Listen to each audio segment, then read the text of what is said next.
lecturer. Prof, you're welcome to Eyewitness News. I know that you were outside Ghana, but you're back. Did you return in time to catch the speech? Yes, I watched bits and pieces. Okay. So, what's your impression as someone watching the political space? She's no more a new kid on the block. Or am I overemphasizing or am I exaggerating her performance yesterday? Well, clearly she, in my view, looked and sounded more prepared than she was in the lead up to the previous elections. You can see that she had grown and demonstrated a lot of political maturity yesterday as we watched and listened to her.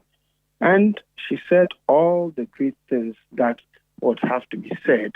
And of course, having listened to some of the things that have been said by the flag bearer of the ruling NPP, she had all the luxury and opportunity to say things that would go or run against or contrary to some of the things that the flag bearer have been, have said.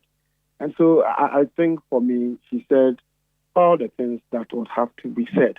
My little challenge is that we all have to be real. And the point is that unless the kinds of things she said were said with the consent of President Mahama, unless the kinds of things she articulated were clearly with the blessings or they are found in the manifesto of the NDC, it must be made clear to Ghanaians that a vice president does only the kinds of things that she's allowed to do or he's allowed to do by the president. Check the constitution. The president would allow you to do X, Y, Z. And so if you are not in the good books of the president, or if you get a daring president who wants to do everything, then you may not be able to do many things that you would want to do. And so I want to hope and believe that the kinds of great things that she said were all with the consent of President Mahama. She was essentially articulating what the party's campaign stands for. If that is the case, then I think she said all the good things that must be said. The other point that I want to draw attention to, or that I observed, was the fact that it appears we must applaud ourselves as a nation in our quest to bring up women to the fore in terms of frontline politics and decision making. We have appointed women as vice chancellors. We've appointed women as speakers of parliament. We've appointed women as chief justices. We've appointed women as ministers. We've appointed women as top police heads. We've elected women as members of parliament. So if you look at all the top echelons of positions in society, we as a nation, we have tried to appoint women to serve there. Now we are getting towards the presidency. We are trying to get a woman also at the presidency. And for me, it's something worth celebrating, something worth commending. And I want to hope and believe that, yes, if she gets the opportunity to be there, then women, particularly those who have been championing women empowerment, women, particularly those who have been fighting that women should also be given the chance, will support their colleague woman. What has been the bane in the fight against women marginalization has been also that women have not supported women. Women have been their own enemies. And this is a plain truth that many of the so-called feminist groups refuse to acknowledge and to accept and to work against. Women have oftentimes worked to undermine the interests of women. You can check. It's always been women fighting against women. And so if you've had a woman now going towards the presidency, I'm expecting that women would see the need to support their own so that we would be making giant strides as a nation in our quest to bring about women empowerment. The other bit is that I want to hope and believe that Professor Naana Opoku Agyemang, if she gets the nod, would also use her position to champion the cause of women in a manner reflective of the resemblance model of representation.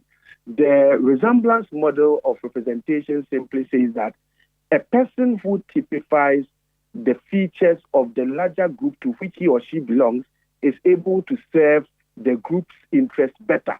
And so, for example, a woman should be able to serve the interests of women better.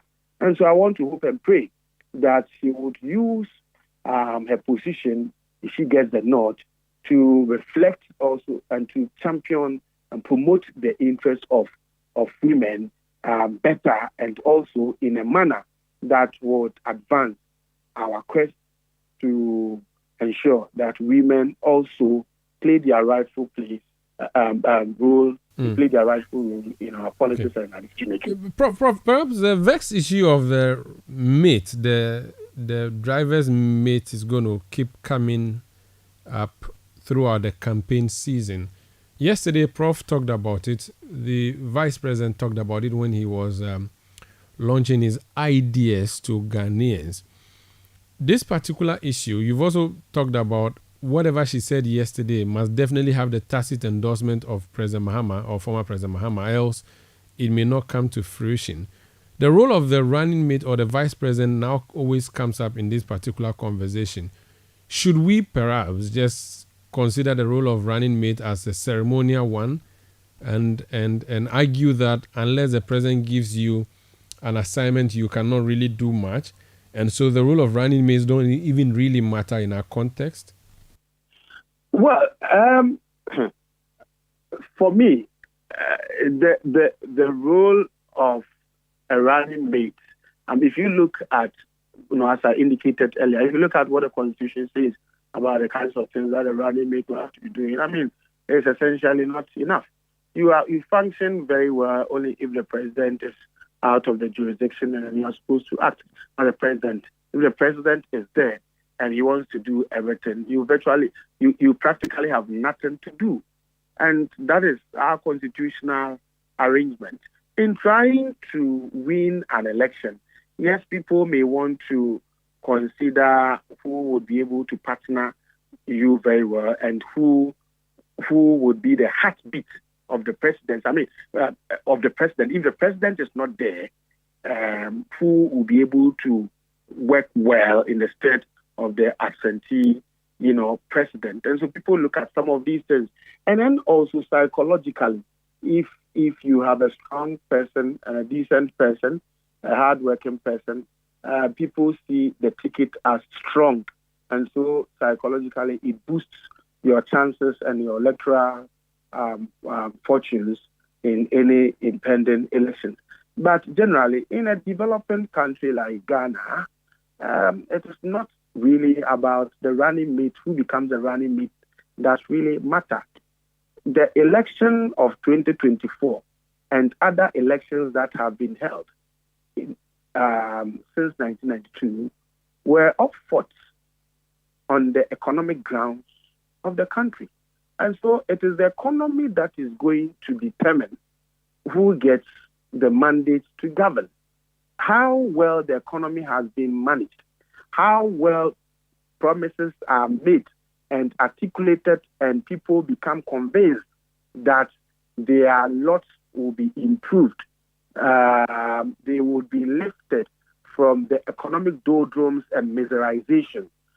These are the kinds of things that, in my view, would shape the electoral fortunes of people in the lead up to the 2024, elections. But as for running mates, I think they are, in my view, icing on the cake. They will come to psychologically boost chances. But the real variable, in my view, is going to be the economy. Very well. Before you go, a lady has sent me a message, very unhappy with me that I've let you go. So let me just put the question she sent through to you. She says that women are their own enemy rhetoric must stop, and that you are asking me to check where exactly should I check, where are the statistics of this claim of yours. And he said, ask him to just give 2 examples to support that baseless assertion. What do you say to that? Unfortunately, like I said, I have always made this argument. And like I said, people, so-called feminist leaders, have always said it is never true. Let me give you a simple example. It's very, just for the sake of an example. I teach at the University of Ghana here. And anytime there is going to be student elections, SRC elections, because there is one topic I teach in social and political theory called feminism, I follow the electoral processes or election processes and the campaign processes with keen interest. Now, one thing I observe, if a male contender places his poster there, now you will see women, students going to admire the poster and saying so many positive and nice things about the poster. Eventually, the kinds of nice things they say translate into electoral success of that candidate. Now you will see a female contender contesting for the same position. And then you have young ladies going, and when they go, they try to question the hairstyle, they question the dress, they question how the facial, makeup and all those things. They question, you are not beautiful, your facials are not nice. They look at the dress, look at the hairstyle. These are some of the things that they do. Let me tell you this. When I was a student in Ekwafo Hall, University of Ghana, in my room, Ekwafo Hall S4, we were 4 in the room. But among S4, in fact, there was an inner room person, so we're 5. Now, each of us agreed. It was then, it's now that it's been made illegal. But at that time, people who came and they were stranded, we got to the room, and the room that had been given to us already were being occupied by other people who had not been allocated that space. But we tolerated them. And then we lived with them. So we're supposed to be 4, but before we realized we're 8. And sometimes the number went up to 10. Now you go to other rooms occupied by young ladies. Somebody moved from the village to go visit her sister on campus. Now she went there and she was stranded because she couldn't go back to the village in the evening. She had to go and then sleep by the sister in one of the traditional female hotels, on campus. She went there. And the ladies there fought her and tried to throw her away. So she had to go and sleep outside. Women are their own women. Women are their own enemies. In their home. Let's not stretch it. But the point is that in our quest to empower women, we would have to be able to fully appreciate the entirety of the problem so that we can advance solutions to it. If we behave like ostriches and say that some of the problems, we don't want to even delve into them, we don't want to talk about them, then, like I said, we will be fighting a losing battle. Let women support women so that we'll be making giant strides in our quest to boost women participation in politics and to boost women empowerment. Thank you so much for speaking to us, Prof. It is my pleasure. That's Professor Ransford Jampo. He's a